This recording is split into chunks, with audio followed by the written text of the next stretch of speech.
Lego Star Wars The Skywalker Saga, the game that keeps on giving, this time actually literally, because we just got a bunch of new content to the game. First of all, the well-awaited patch that has been taking a bit too long, to be honest, considering the game-breaking bugs, but on top of that they dropped a bunch of new content, including 4 new capital ships that we can unlock and explore. So in this video I wanted to cover all of this, the 4 new ships, what the update actually fixes, and also a couple of details on how to actually unlock the ships, what you can do on them, and so on. So let's just dive straight into it. So whatever you want to call this, update, DLC, patch, well, I think it's kind of a little bit of everything, because we were all waiting for this patch that was gonna fix some very serious issues in the game. So let's start off with that. They have now, with the patch that dropped on all platforms today, fixed both the episode 7 issue where you couldn't progress past Mas Kanata, but also the episode 3, the high ground issue that a lot of people got stuck on. So if you're one of the people who were stuck on those 2 places in the story mode, feel free to finally able to continue your playthrough of the game, although I still think it took a little bit too long to fix such a serious issue.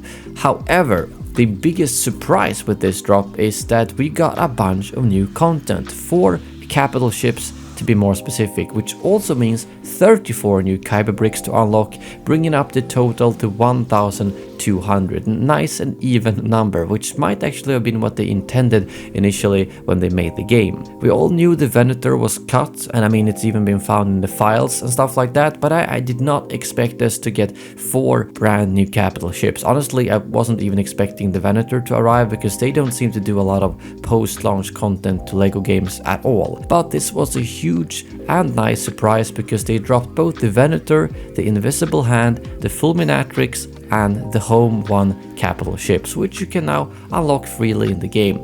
I'm not gonna go too much into detail with each ship, but I thought I'd at least briefly talk about them, as I did actually unlock all 4 of them, and it was pretty smooth, I gotta say. So first of all, let's just talk about how you actually trigger the event, because that's usually what people struggle with the most, and I gotta say with these 4 it was fairly smooth. The Venator basically showed up instantly, same for the Fulminatrix and the Home 1, but the Invisible Hand was a bit more complicated, because on 2 of the attempts it instead triggered the Separatist capital ship, which I already have unlocked, so I'm not really sure what happened there, but when I flew off to Naboo, the Invisible Hand showed up. And if you're curious which planets will trigger which ship, the Fulminatrix is Cantonica, Exegol, Jakku or Pasana, the Venator is Coruscant, Camino, Kashyyyk, Invisible Hand is Mustafar, Geonosis, Utapau or Naboo, and lastly the Home 1 has Endor, Hoth or Yavin 4. So once you've actually triggered the event, then it's fairly straightforward. But I like that they made these encounters fairly different. Like in most of them you gotta take out a couple of turrets,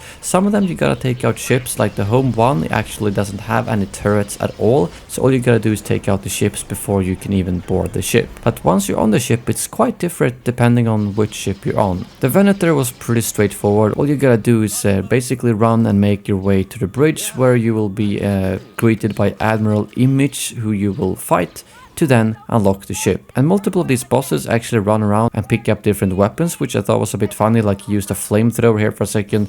I kind of just let him shoot me because I thought it would be fun to see, although realistically you can kill these in like 2 seconds. And then you can unlock it for 1,000,000 studs, and you got your own Venator, which you can run around, unlock kyber bricks and all that kind of stuff. The Invisible Hand instead has a different mechanic, where you have to kill some Magna Guards to get your first key card, and when you fight the actual boss called 14, you have to kill 2 separate groups of enemies with Magna Guards to get 2 key cards and to then deactivate his shield. And I really like this, because it wasn't just a straight up battle, but you had to do at least something else. And most importantly, once you've actually unlocked the Invisible Hand, you can sit on this very important throne.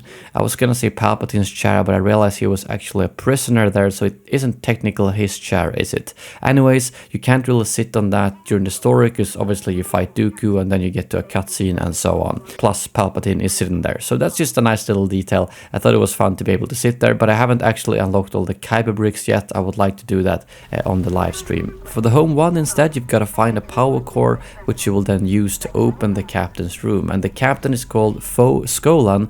He's actually just chilling and having a bath. Unfortunately, you interrupt him and have a 3-phase battle, pretty similar to Admiral Image, where he picks up the various weapons that he tries to use against you, and once you defeat him, you will obviously unlock the ship. And like with many of the other capital ships in the game, they have a lot of fun voice lines where they talk about how we gotta welcome our new captain who forced his way onto the ship and things like that. And lastly, of course, we have the Fulminatrix, which is actually Captain Kennedy's ship in The Last Jedi. I actually quite like Captain Kennedy. He was one of the good characters in The Last Jedi, but, well, he just died. But in this game, we have Captain Vectol instead, who you will also fight through 3 different phases, but he actually runs around the ship, so you gotta basically take his health down to 0 3 times. So again, I like that they have a bit different mechanics across these capital ships, so it's not just the same thing you gotta repeat over and over. Overall, a really nice DLC drop in my opinion. I mean, I haven't even explored the ships fully and unlocked the 34 new kyber bricks, but this was just unlocking the ships that I did, which was fairly fast. But overall, this took me a bit by surprise, and that big question I know a lot of you will ask, will there be more DLC drops to the game? And I think we gotta realize that all these 4 capital ships were probably planned for launch, but they weren't finished for various reasons, so that's why they dropped them now. It's not like they made these after launch, which makes me think that we're probably not gonna get a bunch of more DLC drops. I could be wrong. I hope I'm wrong, but I think this was more of a thing that, okay, we didn't get it finished for launch, that's why we only had 4 capital ships, but now we've added 4 more, so we have 8. Still not an even number, but that doesn't seem to be something that they were bothered about. There's a very random number of characters in the game overall. But as of right now, despite this being really good news and a very nice DLC drop, I still don't think we're gonna get more than this. However, I said the same thing a couple of weeks ago. I didn't think we were gonna get the Venator even, so hopefully they will prove me wrong again and we might actually get more DLC drops in the future. I would not at all mind paying for it as well, but I also think something they showed here is that they don't have a technical problem of adding more kyber bricks after the initial launch, which means they could technically do the same thing if they were to do like Clone Wars DLC, Mandalorian DLC or anything like that. At least I really hope so, despite that's mostly wishful thinking. But that's all for this video. If you guys want to see more LEGO Star Wars clips, make sure to head over to my second channel. Thank you very much for watching, and as always, may the Force be with you.